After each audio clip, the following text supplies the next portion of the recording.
L'étude d'aujourd'hui a pour titre « La fête des semaines ». C'est dans le cadre de la série d'études intitulée « Les fêtes et le plan de la rédemption ». Lévitique chapitre 23, le verset 4.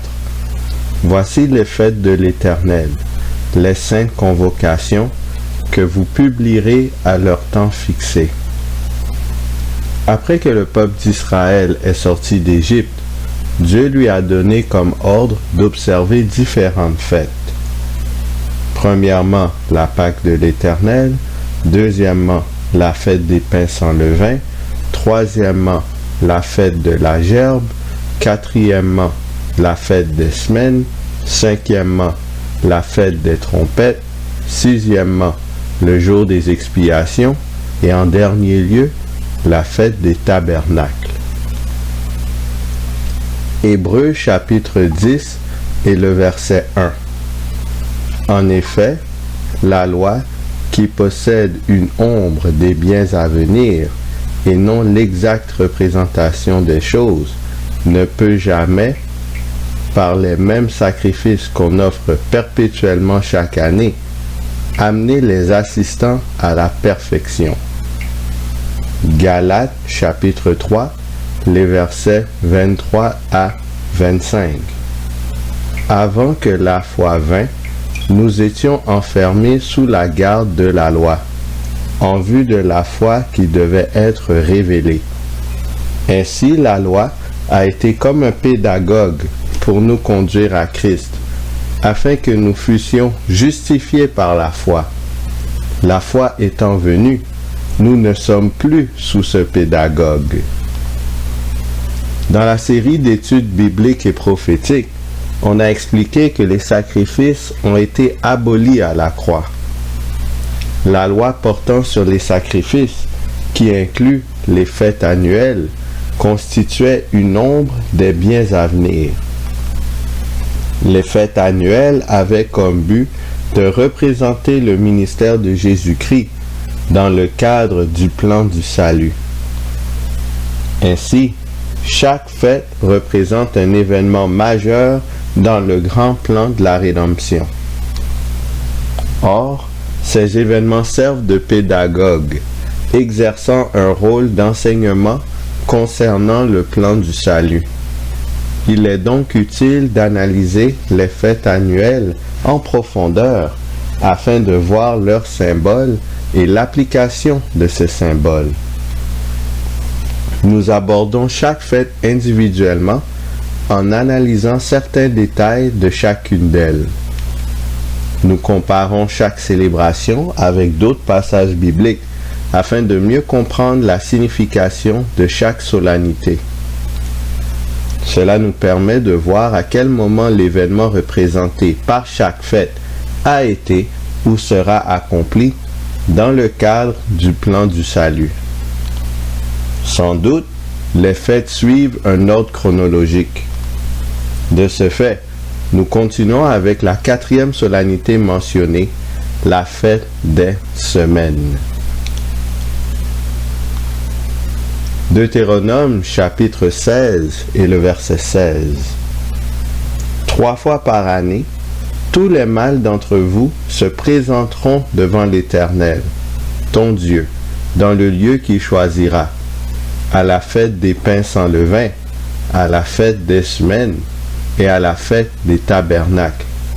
On ne paraîtra point devant l'Éternel les mains vides. Lévitique chapitre 23, les versets 15 et 16. Le lendemain du sabbat, du jour où vous apporterez la gerbe pour être agitée de côté et d'autre, vous compterez 7 semaines entières. Vous compterez 50 jours jusqu'au lendemain du 7e sabbat, et vous ferez à l'Éternel une offrande nouvelle. 50 jours après que les Israélites devaient se rendre au sanctuaire pour la fête de la gerbe, les Israélites devaient y retourner pour célébrer la fête des semaines. On se rappelle que la fête de la gerbe, ou fête des prémices, s'est déroulé le 16e jour du premier mois. Il est donc possible de savoir le jour exact où avait lieu la fête des semaines. Genèse chapitre 7, versets 11 et 24. L'an 600 de la vie de Noé, le second mois, le 17e jour du mois, en ce jour-là, toutes les sources du grand abîme jaillirent, et les écluses des cieux s'ouvrirent. Les eaux furent grosses sur la terre pendant 150 jours. Genèse chapitre 8, les versets 3 et 4. Les eaux se retirèrent de dessus la terre, s'en allant et s'éloignant, et les eaux diminuèrent au bout de 150 jours. Le 7e mois, le 17e jour du mois, l'arche s'arrêta sur les montagnes d'Ararat. En partant du second mois, le 17e jour du mois, il y a 150 jours. Après ces 150 jours, on arrive exactement au 7e mois, le 17e jour du mois. Les 5 mois de différence sont jour pour jour, car c'est exactement le 17e jour du mois dans le second et le 7e mois. Ceci signifie que le nombre de jours dans un mois doit être le même à chaque mois. Le calcul doit suivre ce principe.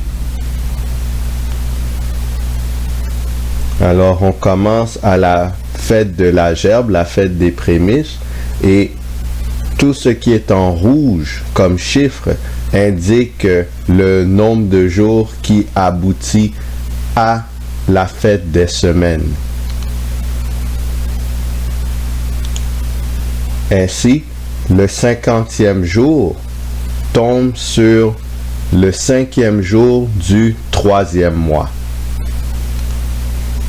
Ainsi, la fête des semaines avait lieu le 3e mois, le 5e jour du mois. Dans ce même jour, dans le cadre du plan de la rédemption, quel événement majeur s'est déroulé? Actes chapitre 2, les versets 1 à 4. Le jour de la Pentecôte, ils étaient tous ensemble dans le même lieu. Tout à coup, il vint du ciel un bruit comme celui d'un vent impétueux, et il remplit toute la maison où ils étaient assis. Des langues, semblables à des langues de feu, leur apparurent, séparées les unes des autres, et se posèrent sur chacun d'eux. Et ils furent tous remplis du Saint-Esprit, et se mirent à parler en d'autres langues, selon que l'Esprit leur donnait de s'exprimer. Le terme Pentecôte signifie 50e jour. Clairement, cela fait référence à la fête des semaines, qui avait lieu 50 jours après la fête de la gerbe. Or, c'est en ce jour que les disciples reçurent le Saint-Esprit de la part de Jésus-Christ. Analysons d'autres détails de la fête des semaines pour voir en quoi ceux-ci sont reliés au plan du salut. Lévitique 23, verset 17. Vous apporterez de vos demeures 2 pains, pour qu'ils soient agités de côté et d'autre. Ils seront faits avec 2 dixièmes de fleur de farine, et cuits avec du levain. Ce sont les prémices à l'Éternel. Encore une fois, des prémices sont présentées à l'Éternel dans le sanctuaire. Cependant, au lieu d'être une gerbe, ce sont 2 pains cuits avec du levain. Que représente le levain? 1 Corinthiens 5, verset 18. Célébrons donc la fête, non avec du vieux levain, non avec un levain de malice et de méchanceté, mais avec les pains sans levain, de la pureté et de la vérité. Le levain représente la malice et la méchanceté. Ceci signifie que ces prémices ne peuvent pas représenter Jésus, car Christ n'a jamais eu de trace de méchanceté ni de malice en lui. De plus, on parle ici de deux pains distincts, tandis que Jésus-Christ est une seule personne. Que représentent les pains cuits avec du levain, si ce n'est pas Jésus? Éphésiens chapitre 4, les versets 7 à 10. Mais à chacun de nous, la grâce a été donnée selon la mesure du don de Christ. C'est pourquoi il est dit, étant monté en haut, il a emmené des captifs et il a fait des dons aux hommes. Or, que signifie « il est monté » sinon qu'il est aussi descendu dans les régions inférieures de la terre? Celui qui est descendu, c'est le même qui est monté au-dessus de tous les cieux, afin de remplir toutes choses. Lors de son ascension, Jésus avait emmené des captifs avec lui dans le ciel. Qui sont ces captifs? Matthieu chapitre 27, les versets 50 à 53. Jésus poussa de nouveau un grand cri et rendit l'esprit. Et voici, le voile du temple se déchira en deux, depuis le haut jusqu'en bas. La terre trembla, les rochers se fendirent, les sépulcres s'ouvrirent, et plusieurs corps des saints qui étaient morts ressuscitèrent. Étant sortis des sépulcres, après la résurrection de Jésus, ils entrèrent dans la ville sainte et apparurent à un grand nombre de personnes. Les captifs que Jésus a emmenés avec lui au ciel sont des êtres humains morts qui étaient ressuscités. Ils sont allés à Jérusalem se présenter à des personnes pendant 40 jours. Ils témoignèrent aux Juifs par leur simple présence que Jésus est bel et bien le Messie. Ces individus, ayant sans doute commis des péchés dans leur vie, furent néanmoins jugés dignes d'aller au sanctuaire céleste avec Jésus en guise de prémisse de la grande moisson future. C'est pour cette raison qu'ils sont illustrés par des pains cuits avec du levain, mais tout de même offerts au Seigneur dans le sanctuaire. Ceci constitue une source d'espoir pour nous. Nous pouvons avoir confiance que malgré nos fautes passées, nous pouvons aussi être jugés dignes d'être des prémices pour le Seigneur. Cela vaut absolument la peine de consacrer notre vie au service de Dieu. Apocalypse 14, les versets 1 à 3. Je regardai, et voici, l'agneau se tenait sur la montagne de Sion, et avec lui 144 000 personnes, qui avaient son nom et le nom de son Père écrit sur leur front.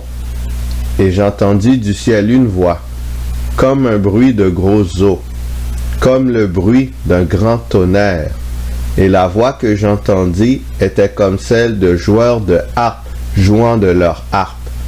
Et ils chantaient un cantique nouveau devant le trône, et devant les 4 êtres vivants et les vieillards.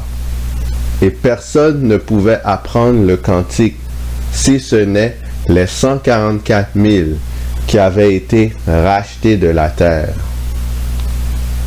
En vision, Jean voit les 144 000 qui représentent les justes restés vivants au retour du Messie. Ils ont été rachetés. Apocalypse 14, versets 4 et 5. Ce sont ceux qui ne se sont pas souillés avec des femmes, car ils sont vierges. Ils suivent l'agneau partout où il va. Ils ont été rachetés d'entre les hommes, comme des prémices pour Dieu et pour l'agneau. Et dans leur bouche il ne s'est point trouvé de mensonge, car ils sont irrépréhensibles. Les élus sont aussi comparés à des prémices pour Dieu et pour Jésus-Christ. Ils ont le nom, donc le caractère de Dieu et de Jésus dans leurs pensées. Ils n'ont pas commis d'adultère, que ce soit dans le sens physique ou bien spirituelle, à savoir l'idolâtrie. Ils n'ont pas commis de mensonge. Ils sont irrépréhensibles, qui signifie sans reproche. Nous sommes donc appelés à faire partie des prémices de la victoire finale de Jésus.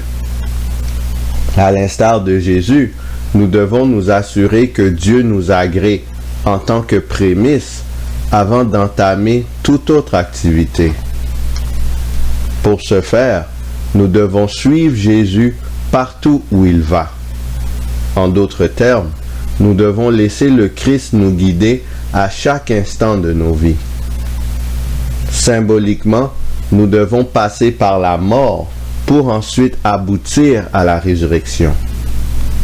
Concrètement, nous devons anéantir notre volonté et notre égoïsme afin de prioriser la volonté et l'approbation de Dieu.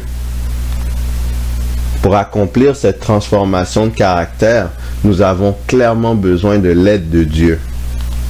Heureusement, Dieu nous accorde cette aide. En quoi consiste cette aide? Romains chapitre 8, les versets 19 à 22. Aussi la création attend-elle avec un ardent désir la révélation des fils de Dieu, car la création a été soumise à la vanité, non de son gré, mais à cause de celui qui l'y a soumise, avec l'espérance qu'elle aussi sera affranchie de la servitude de la corruption, pour avoir part à la liberté de la gloire des enfants de Dieu. Or, nous savons que, jusqu'à ce jour, la création tout entière soupire et souffre les douleurs de l'enfantement. Romains 8, verset 23. Et ce n'est pas elle seulement, mais nous aussi, qui avons les prémices de l'Esprit. Nous aussi, nous soupirons en nous-mêmes, en attendant l'adoption, la rédemption de notre corps. Depuis la chute de l'homme, toute la création, les chrétiens inclus, désirent voir la restauration complète de la race humaine. Cela surviendra au retour de Jésus. Pour que Jésus revienne, les saints doivent d'abord entièrement manifester son parfait caractère. Dieu nous a donné les prémices du Saint-Esprit afin que nous puissions accomplir cette tâche. Sur ce, qui allons-nous choisir? Choisissons-nous le camp de l'agneau de Dieu qui ôte les péchés du monde? Deviendrons-nous des prémices du plan de la rédemption? Serons-nous ceux qui reflètent parfaitement le caractère de Jésus-Christ? Ou choisissons-nous le camp du serpent et mettrons-nous au service de la corruption, du péché et du malheur, et en bout de ligne la mort? Choisissons l'agneau qui est mort pour nous et qui souhaite toujours notre bien, notre joie par le Saint-Esprit. Que le Seigneur vous garde.